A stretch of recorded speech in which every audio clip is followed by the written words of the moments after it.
This is Grace Notes. I'm Alan Button, and pleased to have as our guest in the studio today, Mr. Pete Saunders. Pete, as some of you may know, is well known around the station because, Pete, I don't know whether you realize it or not, August 18th was your official 10-year anniversary with Life 103.1. Oh, yeah. I didn't know the exact date, but I knew it was getting real close to it, Alan. Well, Pete, it's been our privilege to have you here on the team for these 10 years. And, in fact, that's part of the reason we wanted to have you as our guest. It's because we know from working with you what kind of person you are and the impact you make on other people's lives and what your priorities are. And you fit right in with our Grace Notes standards. So thank you for being with us. I appreciate that. It also happens, as you may know, that August 20th has been recognized by some as National Radio Day.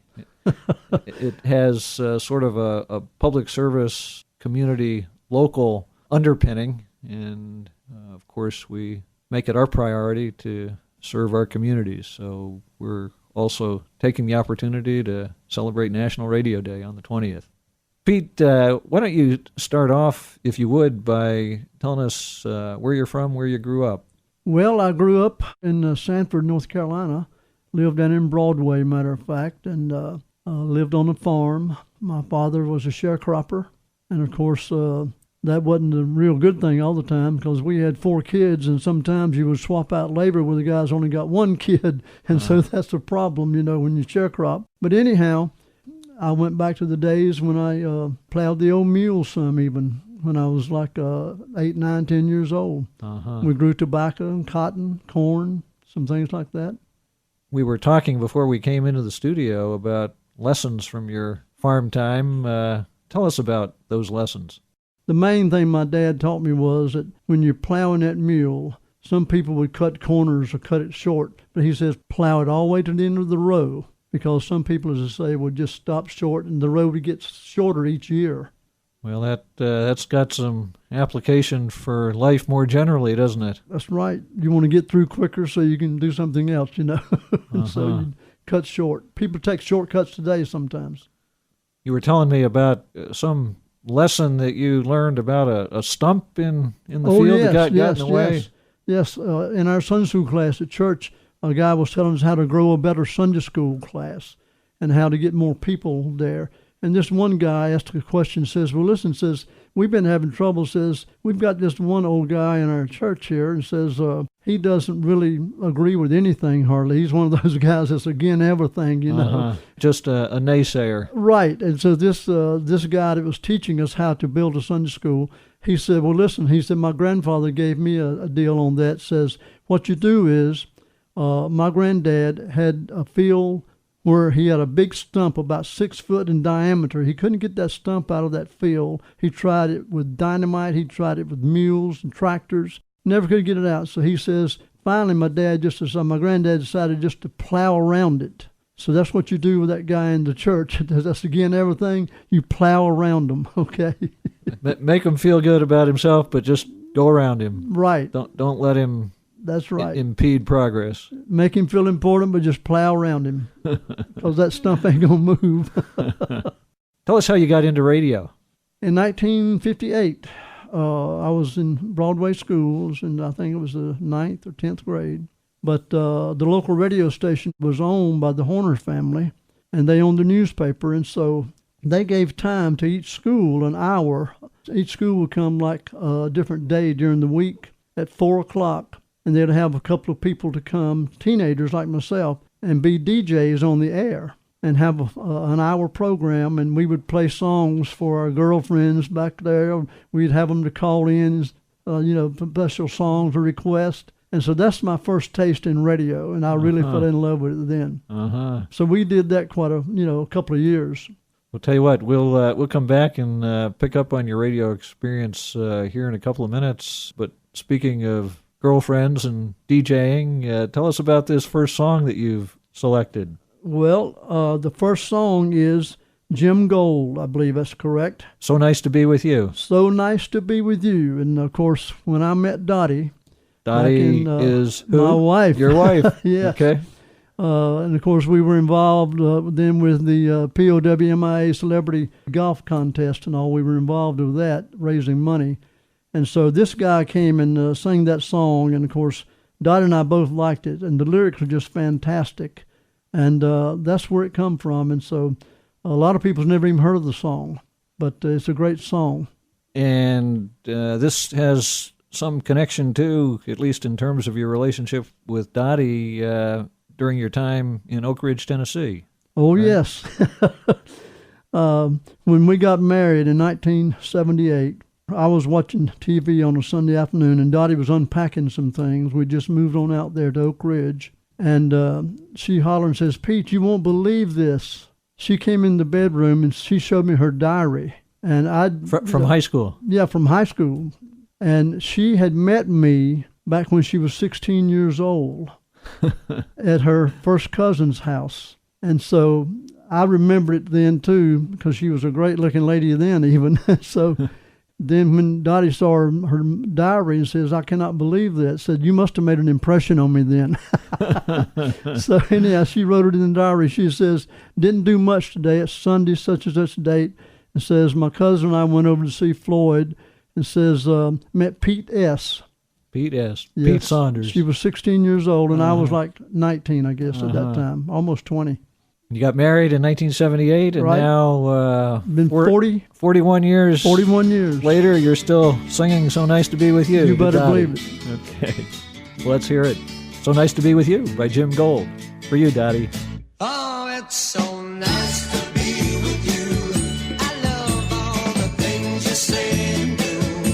And it's so nice to you. I love all the things you say and do. And it's so nice to hear you say you're gonna be. That was "So Nice to Be With You" by Jim Gold. If you're just joining us, our guest today is Pete Saunders. Pete, longtime radio guy. How long's it been, Pete, that you've been in radio? I keep saying 50, but it's getting closer to 60 years now. You graduated from high school in what 61. year? 61. Okay. Well, longtime radio guy that you are, tell you what, tell us where you've worked in radio, because I know you've moved around some. Sanford, of course, then Beckley, West Virginia, and worked for the Rahals up there. And then came back to Winston-Salem with Stuart Epperson. He brought me back there. And the Epperson family of Salem right, Radio. Salem Radio. And so I spent 10 years with him and managed one of his stations in Chapel Hill for a little while, about a year and a half. And then RAL Radio got a hold of me and wanted me to go to Tennessee to manage a station out there. And so I went out there and spent about 2.5, 3 years, about the same time Dottie and I got married. And so anyhow, we got back to Sanford then in 1981. Been in Sanford since 1981. Yes, sir. What's been your primary role in radio? Sales. And when you say sales, you're talking advertising, right, sales, right, marketing, consultancy right, type work. Right. What is it that you enjoy about that? Well, the main thing is just getting to talk to people, Alan. I've always been a people person, and I really enjoy trying to get people to go my way of thinking sometimes, you know. And so, well, one thing that made me really get into it was I didn't want to be a farmer. So I said, you know, I can talk a pretty good deal, and so I got into radio, and I've certainly enjoyed it. It's been my life. Is there something about relationships with clients that are appealing to you? Clients, they got to know you and you got to know them. And Carl's Carpet Mart was a guy that I sold advertising to in Winston-Salem. And he and I got to know each other. And he used to be a pretty good rounder and all, you know what I'm saying? But I got a call one morning, and the voice says, "Pete, this is Carl," kind of faint. And I said, "Well, Carl, what's wrong?" He says, "I don't want any more advertising. I'm in the hospital. I had a heart attack." He wanted me to come to the hospital and visit him and talk with him. And so I called a pastor that was near his business, and the pastor and I met and went and talked with him. And it just was fantastic that when he needed something, he knew who to call. When you say he was kind of a rounder, tell us what you mean. Well, he'd been in the mafia years ago. Uh-huh. He was a big carpet dealer, and he, as I say, he'd done a lot of things that was not right, and he told me that, of course. You had gotten to know him well enough that he knew about your faith and Right. called on you when he Right. was in the hospital. Uh-huh. And so it just, it's like I've asked people in the Sunday school class sometime, does your neighbor know that you're a Christian? But you've had good, strong relationships with clients over the years, I gather. Oh, yes. Oh, yes. Goes way beyond just signing on the dotted line. Right, right. I think one thing we didn't talk about earlier, but Archie and Judy over in Carthage, I nominated him for the Retailer of the Year award, and he and his wife won. They had the Dax Clothing at that time. They started out in Carthage, and we went over to Asheville to collect the rewards and all, and still to this day, I know just last year they found a picture of me giving the award to Archie for the state of North Carolina, and that was given by the radio stations, the Retailer of the Year. So he won that award. He had 27 stores called Dax Clothing. So you really get involved in your clients' lives. Oh, yes. You mentioned earlier the POW MIA Celebrity Golf Tournament that Right. you had some involvement with. Tell us about that. Phil Welch was a guy I met. He was a Marine years ago, and he knew a lot of the one-hit wonders, and he'd worked with some of them on songs and so forth. But anyhow, we would raise money for the POWs that were still left in Vietnam.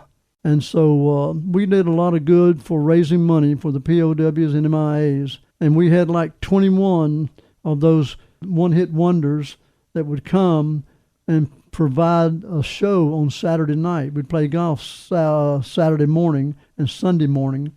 And then we would have a show, and they would all perform, like Tommy Sands, like the Coasters, a lot of those people then back in those days.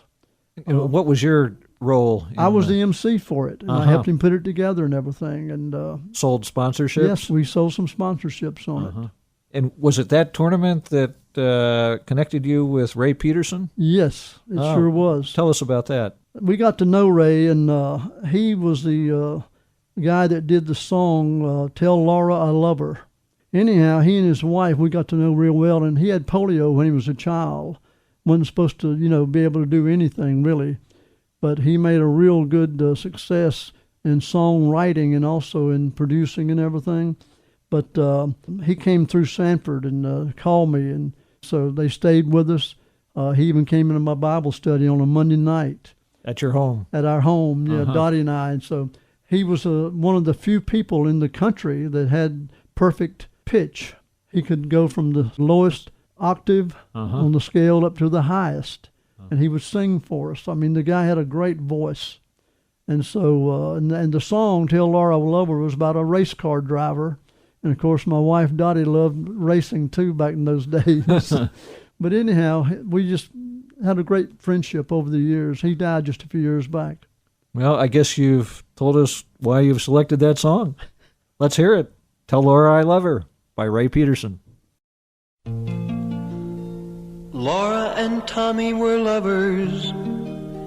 He wanted to give her everything. Tell Laura I love her. Tell Laura I love her. That was Tell Laura I Love Her by Ray Peterson. Our guest today is Pete Saunders. Pete, I'd like to continue, if we could, on some of your radio background. Tell us about some of those folks that you've heard on the radio that have gotten your attention over the years, made a difference. I have in mind people like Paul Harvey. You regularly talk about Paul Harvey at our staff meetings. He was one of the greatest radio personalities ever. Tell us what his shtick was. Well, he was really a news person doing news to start with, and then he come up with this program called The Rest of the Story. Uh-huh.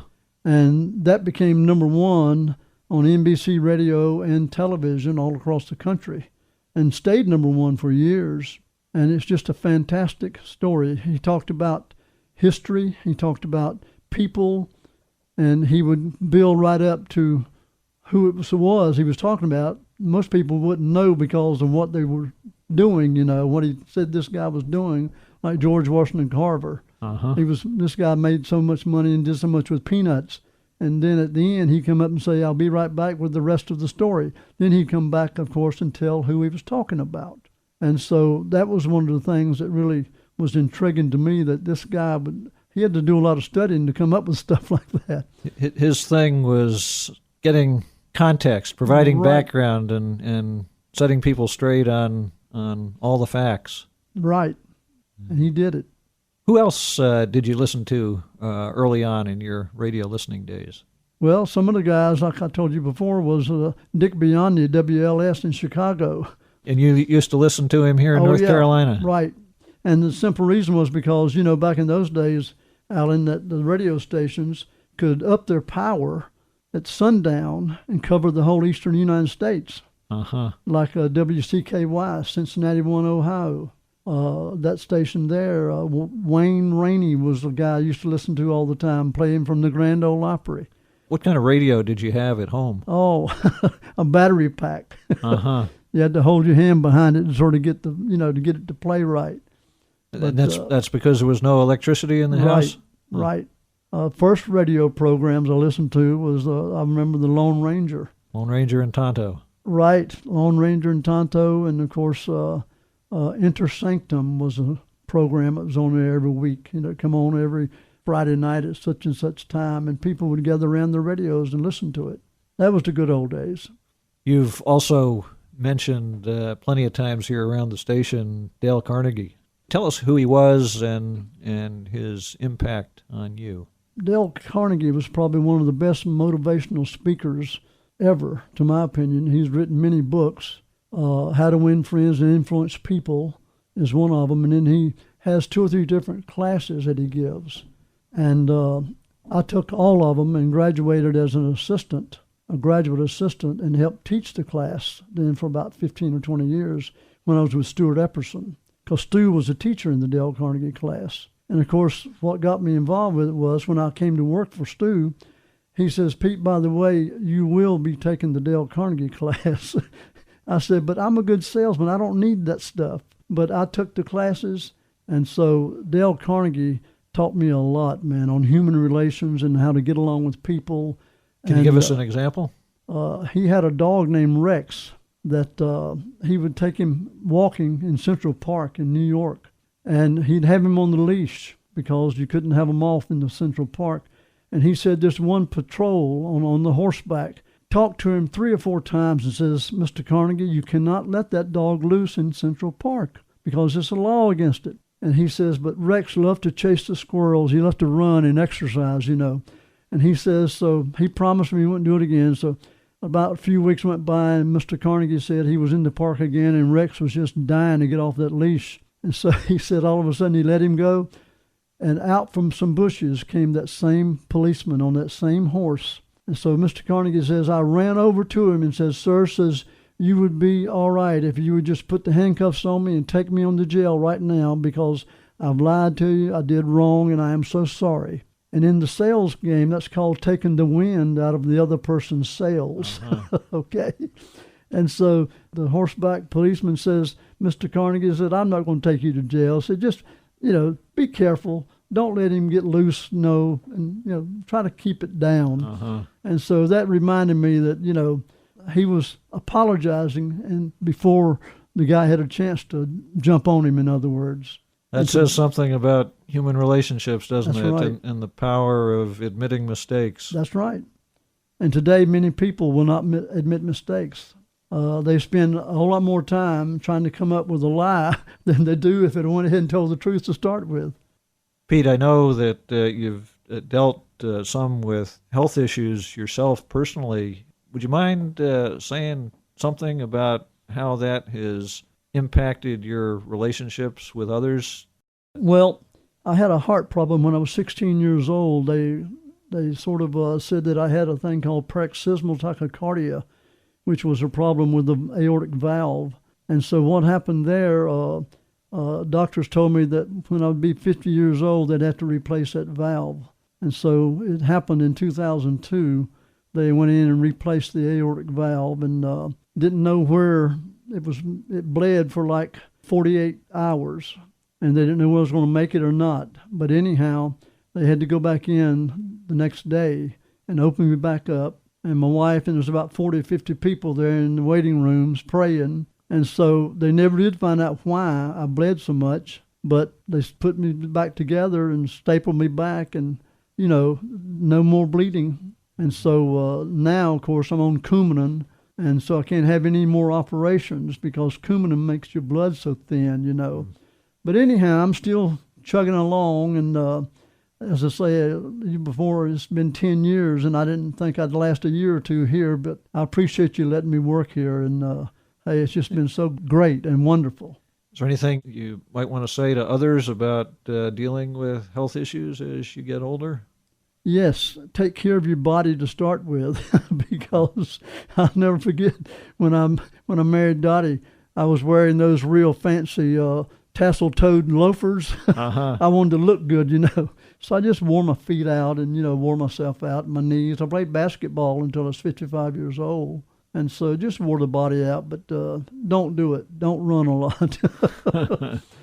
Pete, we're going to wrap up with another song that you've selected here related to one of your musical heroes, as I understand it. My mama's too. Uh-huh. Yes. Tell us about it. My mama loved Elvis Presley, and of course... what was your mother's name? Laura Hutchins was her maiden name, Laura Hutchins. But my mom had pictures of Elvis, and before she passed away, my sister took her to Graceland.